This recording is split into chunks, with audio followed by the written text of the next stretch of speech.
The first time he pulled up to the curb, nobody thought much of him. Just a quiet man in a crisp black uniform, standing beside a shiny SUV with the company logo on it. Corporate shuttle? One of them asked, half smiling. He nodded once. Yes, ma'am. 4 Ridgway and Cole employees. 3 young associates, Blake, Haley, and Marcus, stepped out of the building. They were the kind of ambitious new hires who laughed loudly, spoke fast, and thought silence meant weakness. The driver opened the door politely, and Haley muttered just loud enough for the others to hear, "Guy looks like he's auditioning for a chauffeur commercial." They laughed. He didn't even look up. For the next 2 weeks, they saw him every morning at 7:45 sharp. Same spot, same SUV, same calm face. He never spoke unless spoken to. Never complained when they were late. Never reacted when they gossiped in the backseat about clients, bosses, and each other. Sometimes Marcus made jokes. Bet this guy's got that motivational speaker playlist running 24/7. Haley laughed. Or maybe he practices speeches about how he almost made it. The driver's name tag read Mr. Hayes. No first name. Just that, Hayes. He drove smoothly through Manhattan traffic, eyes forward, posture straight. His silence started to bother them. People like that, calm, unreadable, make loud people nervous. One morning, Blake spilled iced coffee on the floor mat and said casually, "Hey, man, you got a towel or something?"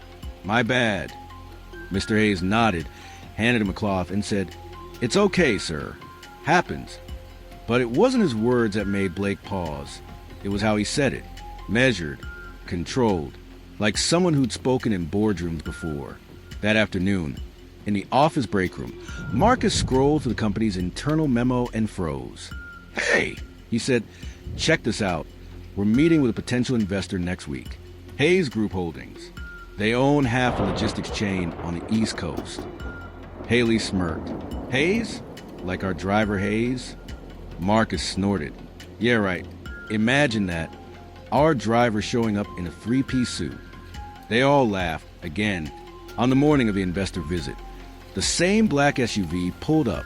Mr. Hayes opened the door, like always. Haley noticed his watch this time. Sleek, discreet, too expensive for a driver. Blake whispered, "Bet it's fake?"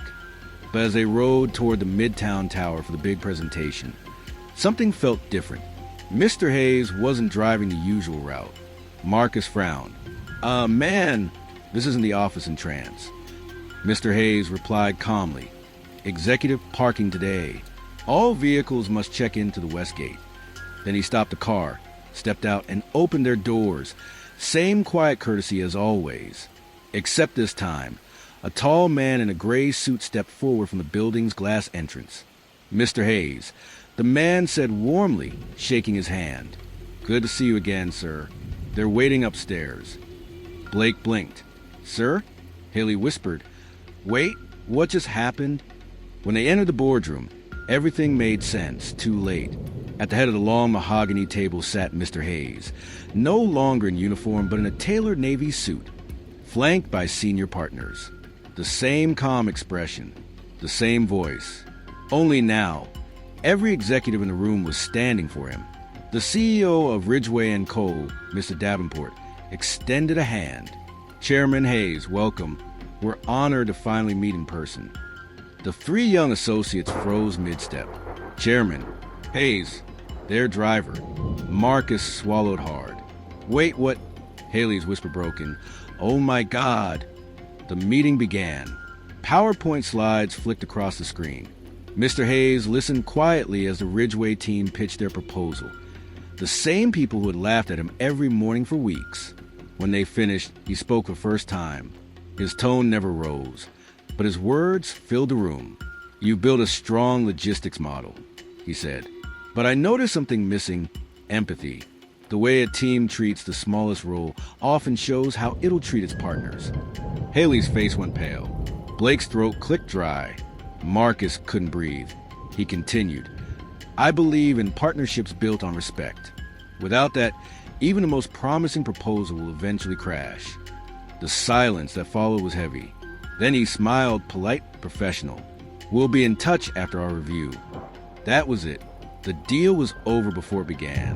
After the meeting, the CEO pulled the three associates aside. "What the hell just happened in there?" he demanded. Blake stammered. "Sir, we didn't know who he was." "That's exactly the problem," Davenport snapped. "You didn't want to know. You just assumed." The next morning, the internal newsletter made it official. Ridgway and Cole's proposal, with Hayes Group Holdings placed on indefinite review due to professionalism concerns. Translation: they lost the biggest deal of the quarter. By noon, everyone in the office knew. The driver they mocked was a multimillion-dollar investor, and they'd laughed in his face. A few days later, the familiar SUV returned to the curb. Mr. Hayes was behind the wheel again, not because he had to be, but because he wanted to see who they'd become. This time, Haley opened the door for him. Blake greeted him with a quiet, "Good morning, sir." Marcus handed him coffee. Black, no sugar, just the way he'd noticed Mr. Hayes drank it during those silent rides.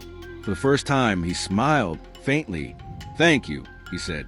"Respect makes the road smoother for everyone." They nodded wordless. That afternoon, an email landed in their inboxes.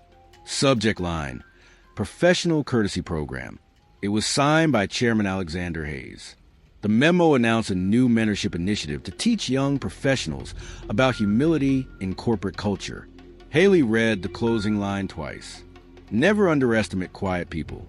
Some are listening. Others are deciding your future. Don't judge by appearance. The person holding the door for you today might own the building tomorrow."